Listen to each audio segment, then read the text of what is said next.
the hippie movement happened. This is the only place in America where rock and roll really happened, right? It's all the bands. I mean, most of the bands in this country, outside of Bob Dylan in the 60s, I mean, they all came out of here. Everything from Joan Baez to, Jefferson Airplane to the Grateful Dead. I mean, everything came out of here. Janis Joplin, Jimi Hendrix. Everybody. Why is that? That's a little strange when you think about it. Human minds settle into fixed ways of looking at the world. And that's always been true, and it's probably always going to be true. And I think, I've always felt that death is the greatest invention of life. Oh, sure. I want Apple to live forever and keep shipping great products forever. And, Apple could have been Apple was, for a while, like a Sony. It was the place that made the coolest stuff. I have found, and not just in software, but in almost everything I've done, it really pays to go after the best people in the world. It's painful. It's very painful when you have some people that are not the best people in the world, and you have to get rid of them. But I found that my job has sometimes been exactly that, to get rid of some of the people that didn't measure up. And I've always tried to do it in a humane way, but nonetheless, it has to be done, and it's not ever fun. I gave a Macintosh to a young kid one time. It was actually Sean Lennon at his birthday. And he had a great quote. He said, I said this actually. The older people all want to know how it does what it does, but the young people just want to know what it can do. What's it like to get rich? It's very interesting. I was worth about over $1 million when I was 23, and over $10 million when I was 24, and over $100 million when I was 25. But especially at that point in my life, it was not the most important thing. The most important thing was the company, the people, the products we were making. This thing that you did, which is have everybody sign the cases, that was great. Why did you do that?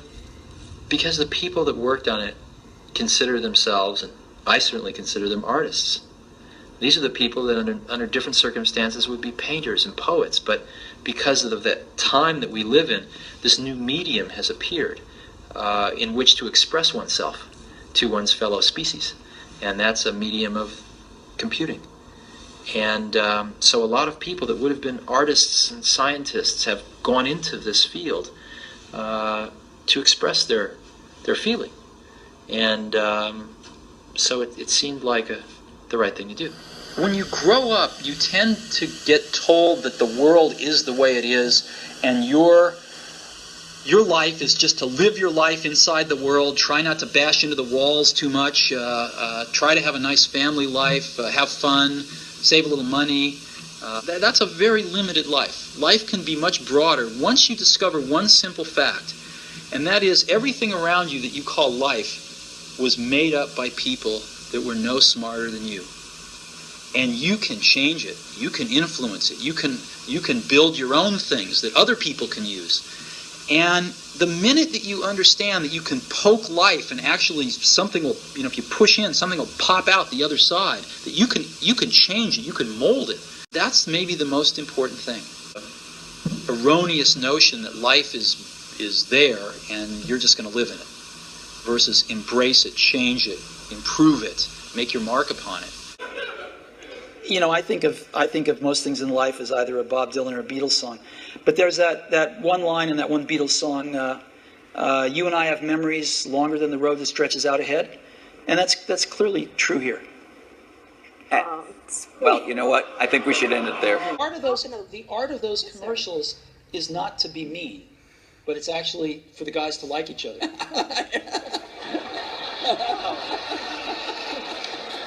Thanks. PC guy is great. I like He's got a big heart. His mother loves him. His mother loves him. I'm telling you. I like PC Guy totally much better. Wow. I do. I don't know why. He's endearing. The other guy's PC Guy's what makes it all work. Actually. Yeah. All right. It's worth thinking about. I also remember very much the Cuban Missile Crisis. I probably didn't sleep for 3 or 4 nights because I was afraid if I went to sleep I wouldn't wake up. And I absolutely, even at, I guess I was about 6, 7 years old. Yeah. Again, I understood exactly what was going on. I think everybody did, and it was really a terror that I will never forget in my life, and probably has never really left. And I think that everyone felt it at that time. Your history, a garden of pure ideology, where each worker may bloom, secure from the pests of their contradictory thoughts. The nation of yours is more powerful a weapon than any fleet or army on earth. We are one people, with one will, one resolve, one cause. Our enemies shall talk themselves to death, and we will bury them with their own confusion. We shall prevail. On January 24th, Apple Computer will introduce Macintosh. And you'll see why 1984 won't be like 1984.